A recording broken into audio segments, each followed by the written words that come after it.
بسم الله الرحمن الرحيم.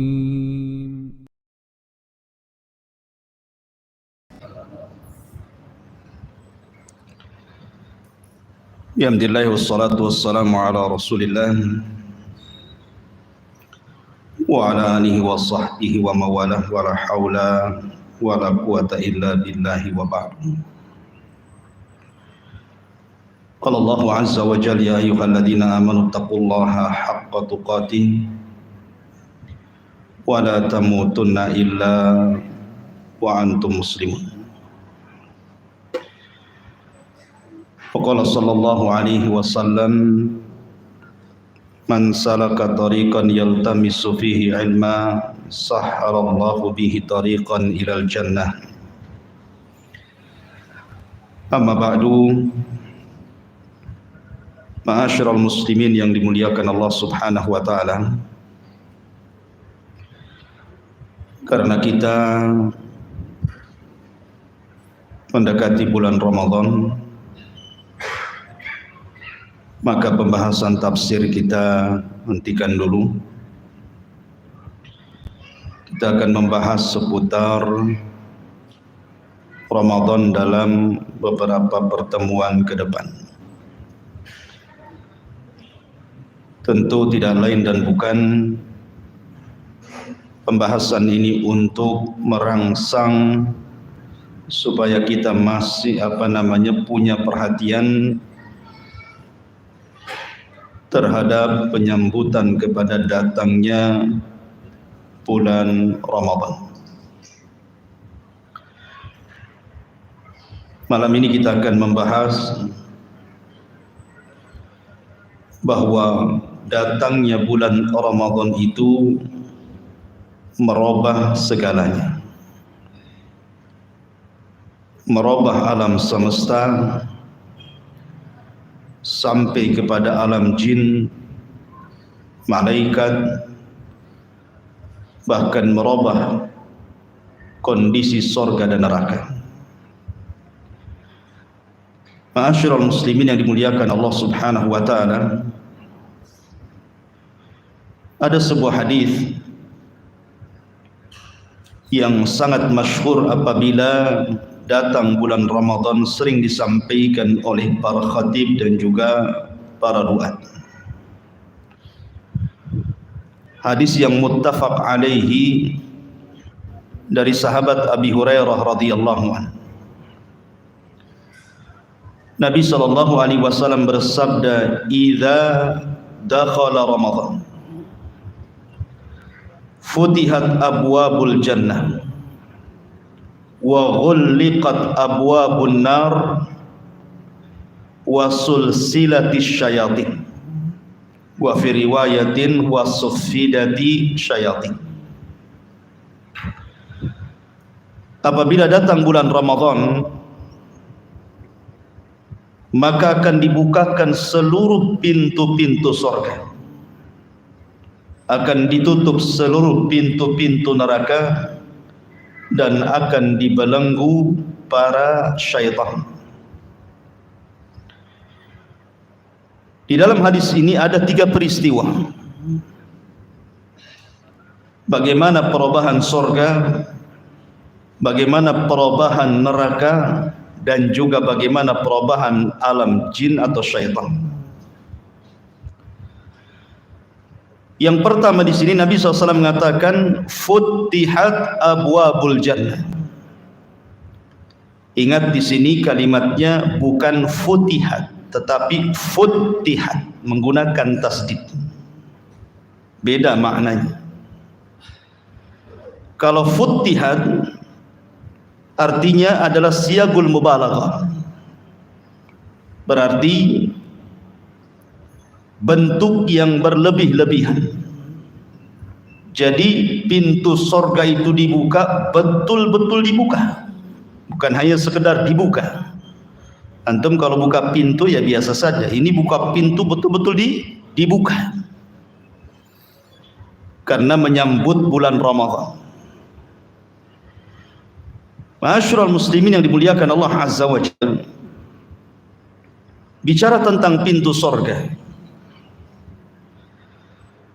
Di dalam Al-Qur'anul Karim Allah Subhanahu wa taala berfirman, hatta idza ja'uha wa futihat abwabuha wa qala lahum khazanatuha salamun alaikum tibtum fadkhuluha khalidin. Sampai apabila kaum mukminin, orang-orang yang beriman itu sudah berada di pintu-pintu surga. Karena Rasul mengatakan, sayati alaikum zaman kadidu minaz zihad. Akan datang kepada kalian zamannya di mana manusia berdesak-desak di pintu surga. Kemudian Allah mengatakan, wa futihat abwabuha. Maka pintu-pintu itu tiba-tiba dibuka semua. Dan berkatalah para penjaga pintu surga itu, keselamatan bagi kalian, tibtum fadkhuluha khalidin. Sungguh kalian beruntung, masuklah kalian dan kalian akan dikekalkan di dalamnya. Dari sini menunjukkan bahwa surga itu memiliki pintu-pintu. Dan jumlah pintu surga itu semuanya 8 pintu. Dan itu berdasarkan hadis Nabi SAW ketika berbicara tentang keutamaan wanita salihah. Kata Nabi SAW, idza sallatil mar'atu khamsaha wa shamat syahraha wa hafizat farjaha wa ata'at ba'laha qila laha udkhulil jannah min ayyi abwabis samaniyati syi'ti. Apabila seorang wanita salehah itu menjaga salat 5 waktunya, menjaga puasa Ramadannya, menjaga kehormatannya, taat kepada suaminya, maka dikatakan kepada wanita itu, masuklah dari 8 pintu surga yang engkau sukai.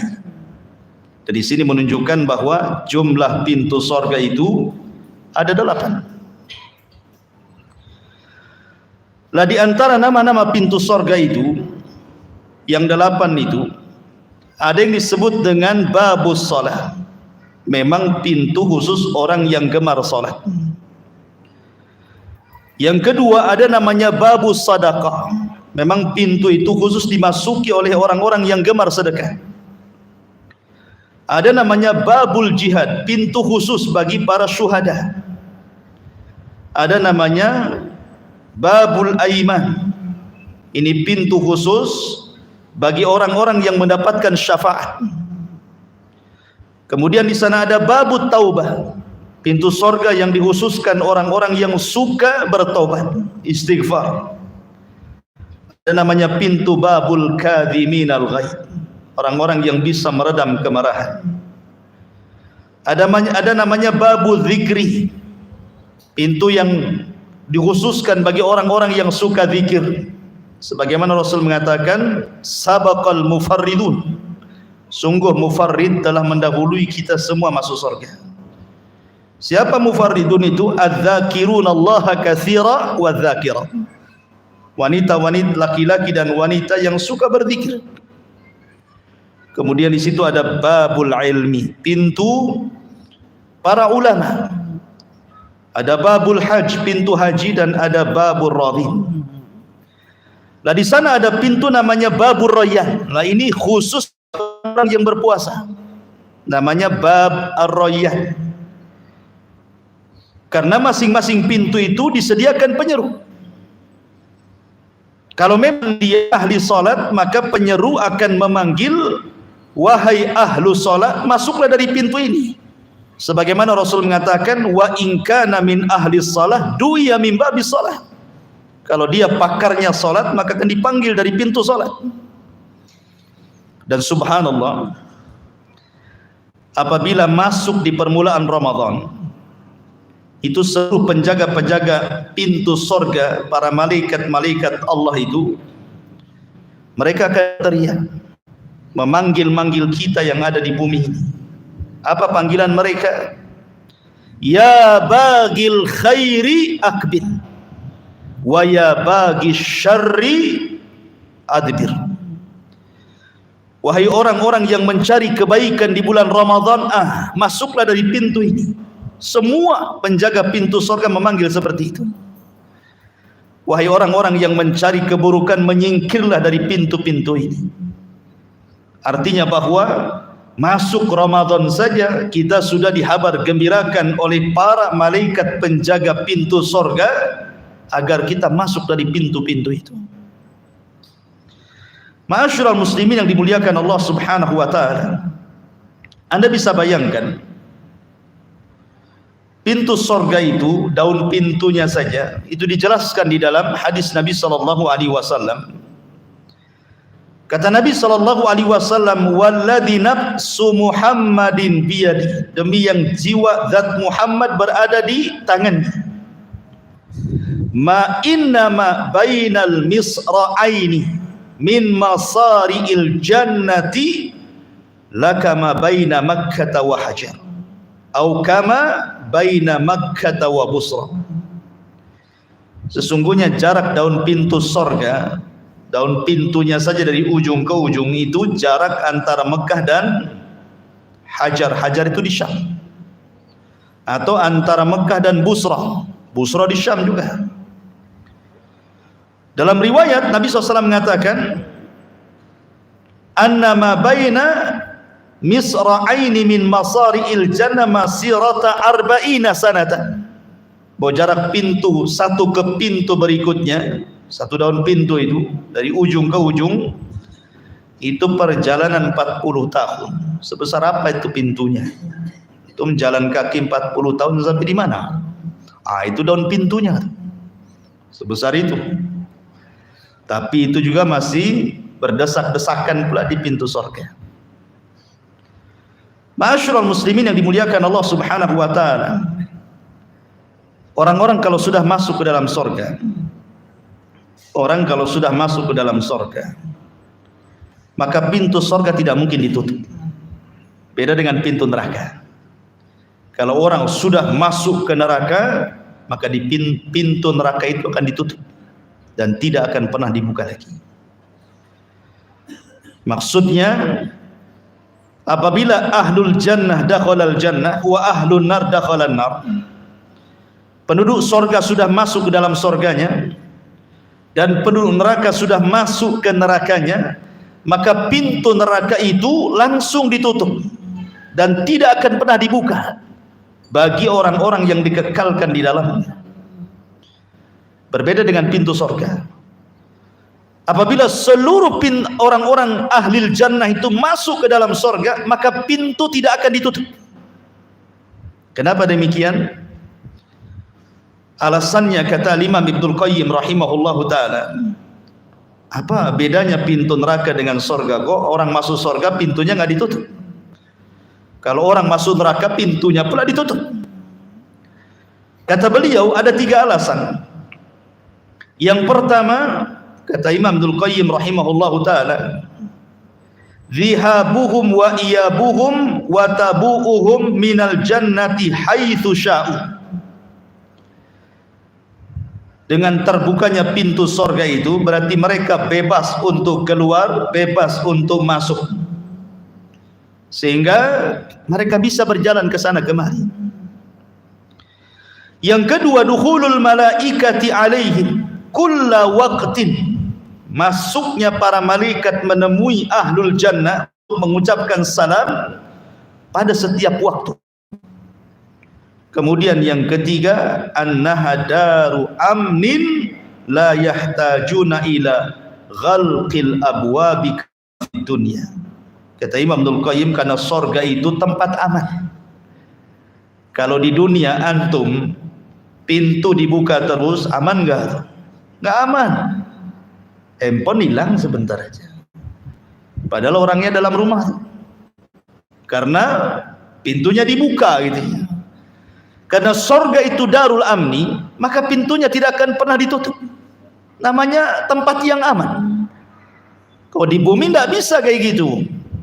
Ya, sudah pintunya ditutup, dikunci pakai tralis, ada satpam, ditulisi anjing galak, awas setegangan setrum tinggi.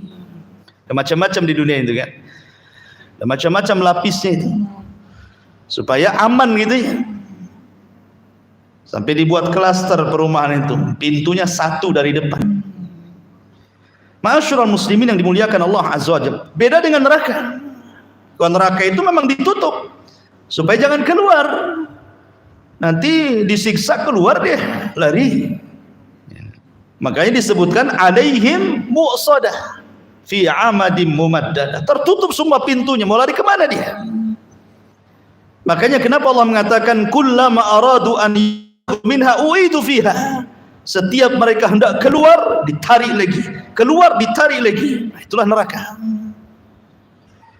Lah ma'asyiral muslimin yang dimuliakan Allah Azza wa Jalla, Anda bisa bayangkan bahwa pintu sorga itu dibuka yang seluas itu daun pintunya di bulan Ramadan. Apa hanya di bulan Ramadan pintu sorga itu dibuka? Tidak. Ada 4 perkara di mana pintu sorga itu dibuka. Pertama jelas ketika masuknya bulan Ramadan sampai akhir Ramadan. Berdasarkan hadis yang kita baca, idza jaa Ramadan atau idza dzakhala Ramadan futtihat abwabul jannah. Apabila datang bulan Ramadan, pintu-pintu surga itu dibuka. Kemudian yang kedua, setiap hari Senin dan hari Kamis. Berdasarkan hadis Nabi sallallahu alaihi wasallam, tuftahu abwabul jannah yaumal itsnaini wa yaumal khamis. Pintu-pintu di sorga itu dibuka setiap hari Senin dan hari Kamis.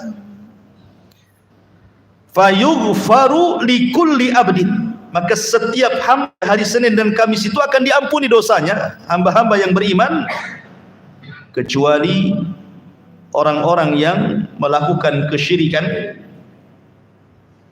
dan juga orang-orang yang suka memutus silaturahim hatta yastaliha, sampai keduanya akur kembali dan berdamai. Orang yang bermusuhan, memutus silaturahim dan begitu seterusnya. Kemudian juga yang ketiga, indal wudu, ketika berwudu.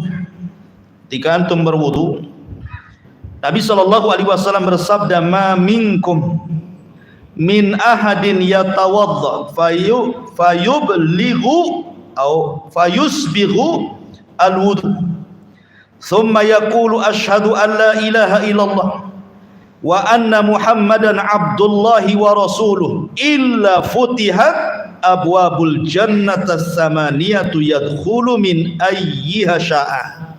Kata Rasul, tidaklah salah seorang dari kalian berwudu dan dia sempurnakan wudunya, kemudian membaca doa selepas wudu, asyhadu an la ilaha illallah wa anna muhammadan abdullahi wa rasuluh, kecuali pintu-pintu sorga akan dibuka yang 8 itu, maka orang itu dipersilahkan masuk dari pintu sorga sesuai dengan yang ia kehendaki.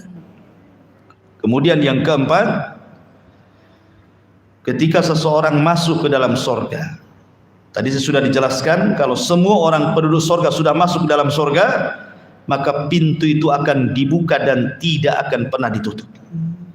Lah salah satunya apa? Di bulan Ramadan. Ini peristiwa yang pertama Ramadan membuat perubahan di sorga. Kemudian yang kedua, Nabi SAW mengatakan, wa uliqat abwabun nirah, kemudian ditutupnya pintu-pintu neraka. Ma'asyiral muslimin yang dimuliakan Allah Subhanahu wa taala. Ada dalam sebuah hadis, tapi hadis ini memang dibicarakan tentang sahih dan tidaknya. Ketika Nabi mengatakan auqad 'alan nari alfasanatin hatta ahmarra, neraka itu apinya akan dinyalakan selama 1000 tahun sampai warnanya memerah. Thumma auqada 'alaiha alfasanatin, kemudian Allah membakar lagi selama 1000 tahun setelah memerah itu warnanya, hatta biyaddat, sampai warna apinya memutih. Thumma auqada 'alaiha alfasana. Nah, Allah membakar lagi selama 1000 tahun, hatta suwaddat, sampai warnanya menjadi hitam. Jadi 1000 tahun memerah, 1000 tahun memutih, dan 1000 tahun menghitam. Fahiya sauda mudlimah. Sekarang neraka itu bentuknya sauda, apinya sangat pekat hitam dan gelap. Ma'asyiral muslimin yang dimuliakan Allah Azza wa Jalla, penghuni neraka itu disebutkan yang akan masuk ke dalam neraka itu dari 100 itu 99%.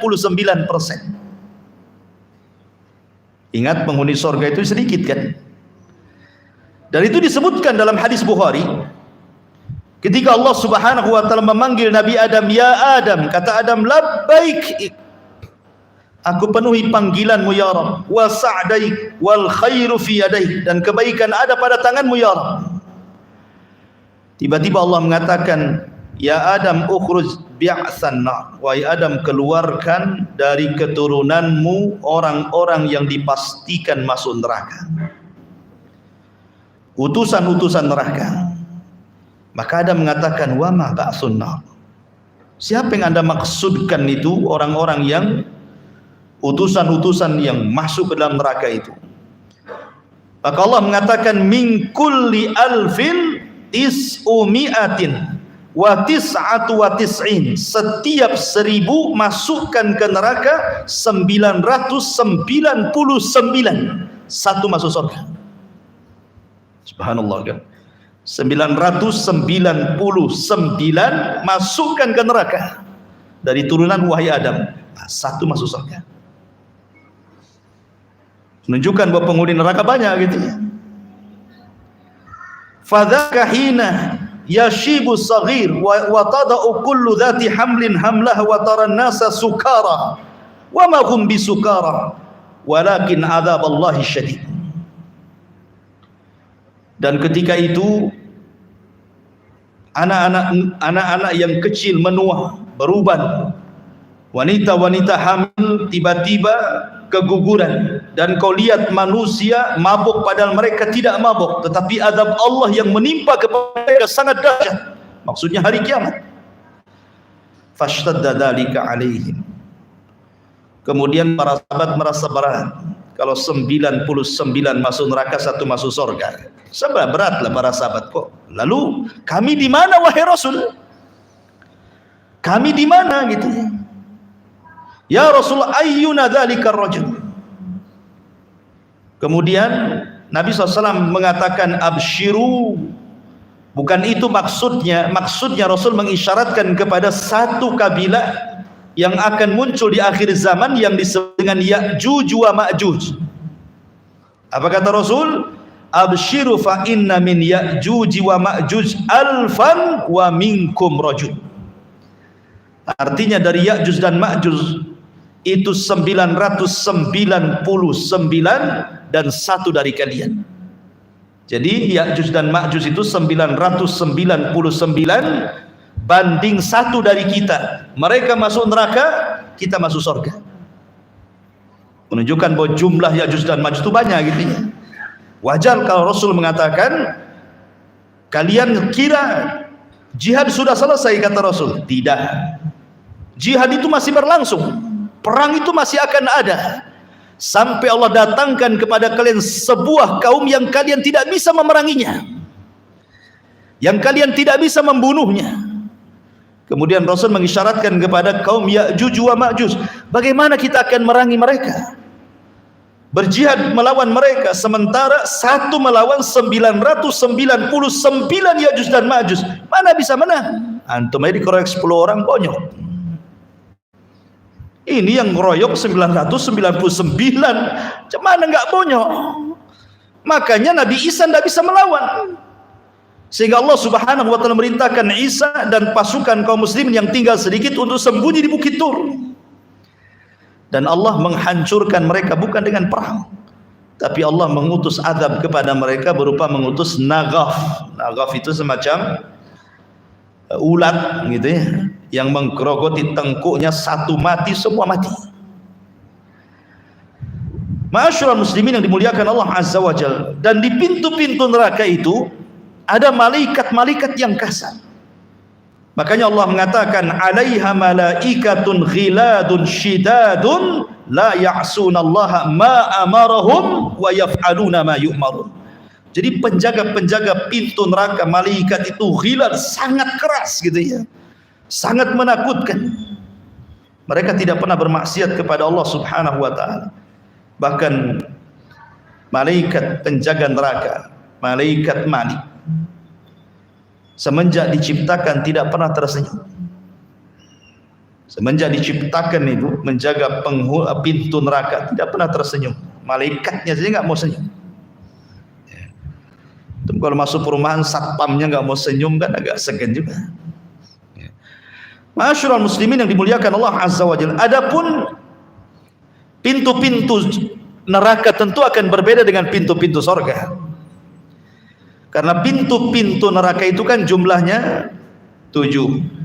Pintu neraka itu jumlahnya 8. Kenapa dilebihkan 1? Pintu surga dibandingkan pintu neraka, untuk menunjukkan bahwa rahmat dan kasih sayang Allah itu lebih luas dibandingkan kemurkaan. Dari sini Rasul mengatakan, inna rahmati wasi'at ghadabi. Sesungguhnya kasih sayangku menjangkau daripada kemurkaanku.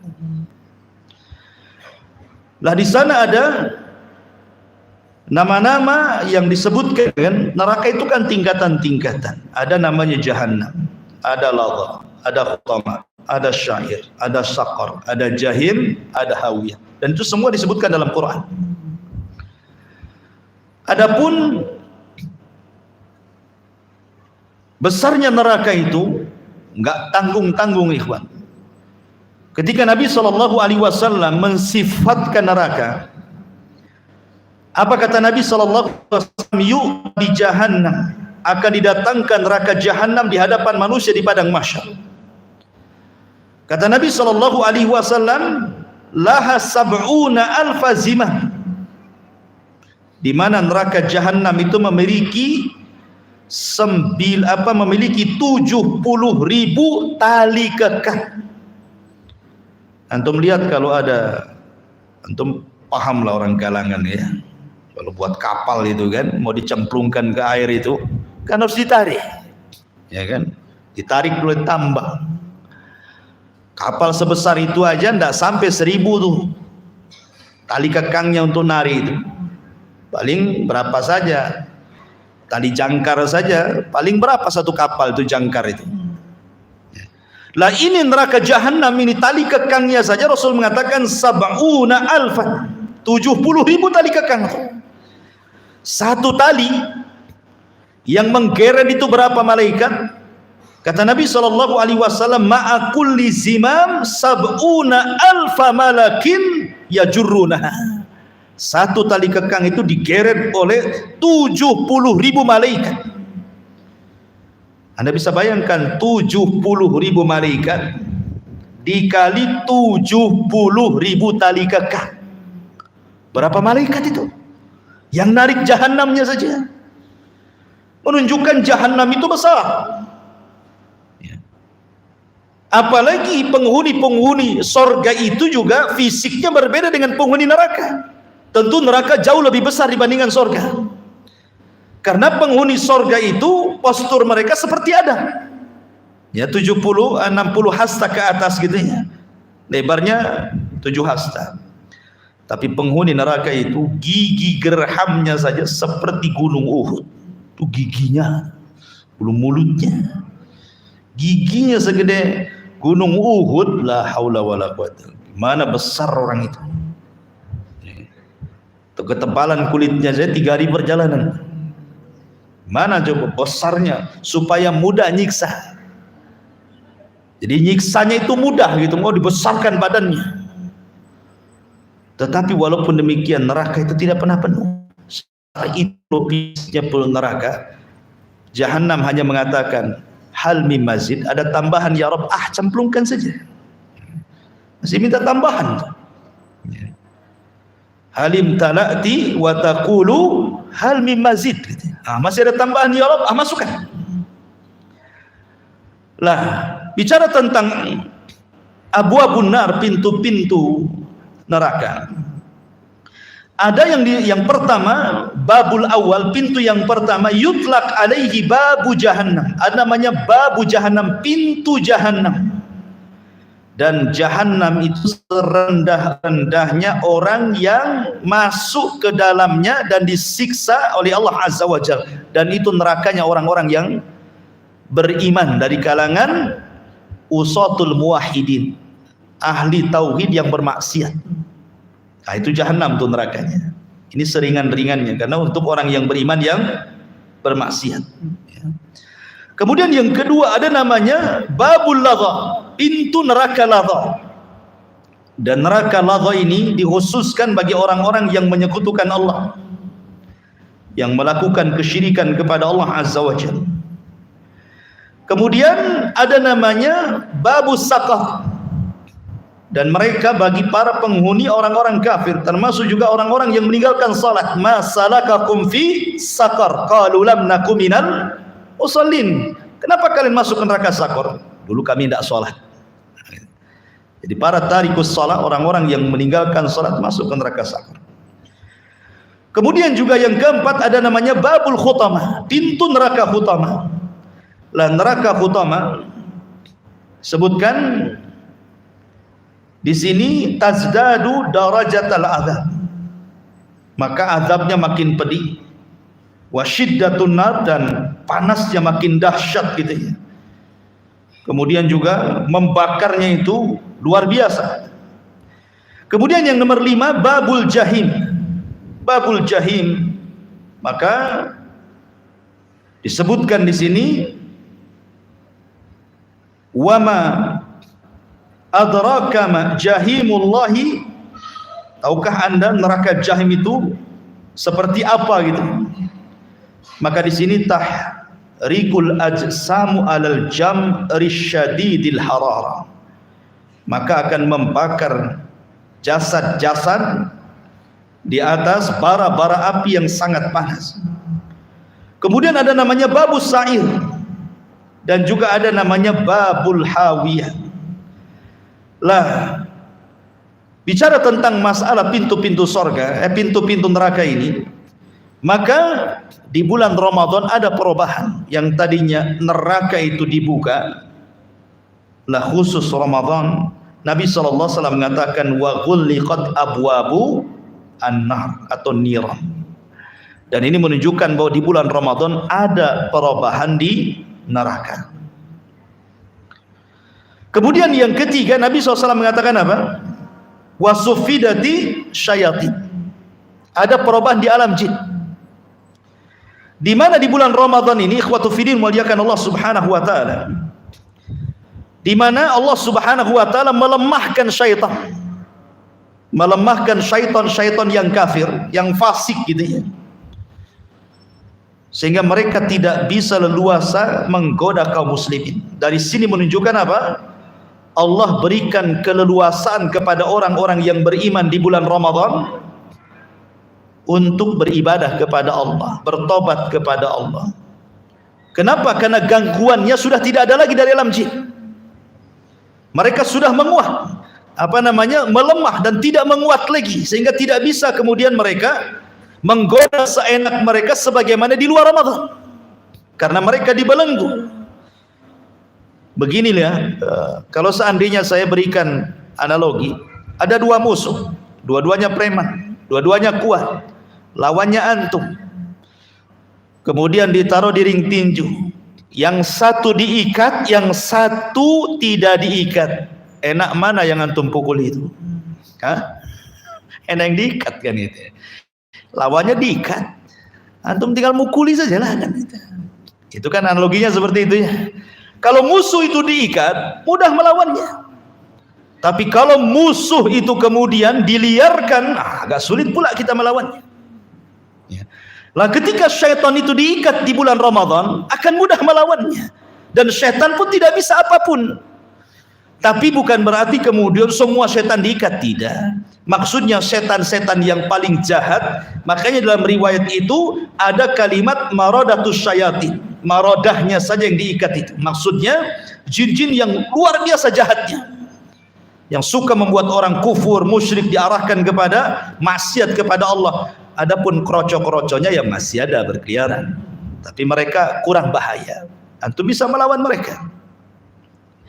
Lalu pertanyaannya, kenapa pula kemudian setelah jin-jin dan setan-setan yang jahat itu diikat, masih juga di bulan Ramadan itu ada yang nggak puasa, ada yang masih kurang ajar gitu ya, masih nggak puasa juga dia. Tahu bulan Ramadan, kayaknya Ramadan nggak Ramadan sama aja bagi dia itu, nggak puasa juga gitu. Alasannya apa? Kerja, sibuk, capek, kan itu ya alasannya. Ingat, ada sebuah athar yang bagus, ikhwan. Al-Imam Al-Mujahid meriwayatkan sebuah athar. Ingat, ini bukan hadis Nabi, tetapi ini athar mauquf kepada Imam Mujahid. Jadi Imam Mujahid ini menceritakan tentang 3 orang yang akan dihadapkan kepada Allah Subhanahu wa taala. 1 orang kaya, 2 orang sakit, 3 seorang budak. Pertama orang kaya. Allah mengatakan kepada orang kaya ini, kenapa, apa yang menghalangi kamu untuk beribadah? Kenapa kau malas ibadah? Apa dia mengatakan? Sullitu alayyal mal, karena hartaku ya Rabb yang menghalangi aku untuk ibadah. Sibuk aku bisnis sana sini, buka cabang sana sini, buka ranting sana sini, akhirnya akarnya kemana-mana. Sibuklah akhirnya saya. Maka Allah Subhanahu wa taala datangkan Nabi Allah Sulaiman. Kemudian Allah mengatakan, apakah kamu lebih kaya daripada Sulaiman? Kamu lebih kaya dari Sulaiman? Tidak ya Rabb. Sulaiman saja yang jauh lebih kaya tidak menjadikan dia malas untuk ibadah. Kemudian didatangkan orang sakit di hadapan Allah dan mengatakan, ma yamna'uka an ta'atillah, apa yang mencegah kamu untuk melakukan ketaatan kepada Allah, beribadah kepada Allah? Orang ini mengatakan, ya Rabb, sakitku yang menghalangiku, aku tidak bisa beribadah karena aku sakit. Maka didatangkan kepada orang sakit ini Nabi Allah Ayub alaihi salam. Kemudian Allah mengatakan, apakah sakitmu lebih parah daripada Ayub? Dia mengatakan, tidak ya Rabb, Ayub itu sakit 18 tahun, tidak bisa bangun, harus dipapah oleh istrinya ke kamar mandi itu, kayak orang stroke. Apakah engkau lebih hebat sakitmu daripada Ayub? Tidak ya Rabb, Ayub jauh lebih hebat sakitnya. Tapi Ayub tidak pernah lemas untuk beribadah. Kemudian datangkan hamba mamluk, seorang budak, dan mengatakan, apa yang mencegah kamu untuk tidak rajin taat kepada Allah Azza wa Jalla? Dia mengatakan, ya Rabb, aku ini budak, aku punya tuan, aku harus bekerja kepada tuanku. Maka Allah Subhanahu wa taala hadirkan Nabi Allah Yusuf saat menjadi budak. Karena Yusuf kan pernah jadi budak. Ya, diambil dari sumur oleh para pedagang, dijual pula dia kan itu, jadi budak. Bahkan ada seorang yang sangat dimuliakan oleh Allah dalam Al-Qur'an, dijadikan 1 nama dalam Al-Qur'an, itu namanya Luqman Al-Hakim, itu seorang budak. Tapi lihat bagaimana Allah mencantumkan Luqmanul Hakim dalam Al-Qur'an, padahal dia budak tuh, budak soleh. Maka orang ini mengatakan, apakah kamu lebih budak dibandingkan Yusuf waktu ketika dia menjadi budak? Tidak ya Rabb. Maka Allah mengatakan, tapi Nabi Yusuf tidak malas untuk beribadah. Dari sini ma'asyiral muslimin yang dimuliakan, tidak ada alasan orang itu untuk tidak melaksanakan ibadah, apalagi Ramadan dimudahkan. Setan sudah dibelenggu, dengan puasa hawa nafsu sudah kita kuasai. Kalau tidak rajin ibadah itu kenapa? Padahal Ramadan itu 1 kesempatan untuk merubah itu jauh lebih mudah dibandingkan di luar Ramadan. Karena hidayah di bulan Ramadan itu menyongsong kita. Antum bisa lihat, tidak ada satupun masjid yang ramai kecuali Ramadan. Tidak ada suara orang yang membaca Quran yang paling ramai kecuali di bulan Ramadan. Orang yang nggak pakai jilbab saja di Ramadan itu sempat-sempatnya dia pakai jilbab layangan. Walaupun layangan kena angin terbang ya, tapi kan masih pakai jilbab lah kan itu. Artinya bahwa Ramadan itu fursah litaghyir, Kalau sorga saja bisa berubah, neraka saja bisa berubah, alam jin bisa berubah, bahkan langit bisa berubah. Karena Ramadan itu semua pintu langit terbuka. Bukan hanya alam langit, bahkan alam malaikat berubah. Karena di malam Lailatul Qadar malaikat akan turun ke bumi itu jauh lebih banyak dibandingkan jumlah kerikil. Dunia berubah di bulan Ramadan. Lah kalau semua alam semesta bisa berubah, kok Anda tidak berubah? Kan aneh. Padahal ini kesempatan untuk berubah. Baik, banyak hukum-hukum di bulan Ramadan karena juga sudah Isya, tidak mungkin kita bentangkan. Mudah-mudahan manfaatnya. Subhanaka bihamdika asyhadu an la ilaha illa anta astaghfiruka wa atubu ilaik. Allahu ta'ala alam. Assalamualaikum warahmatullahi wabarakatuh.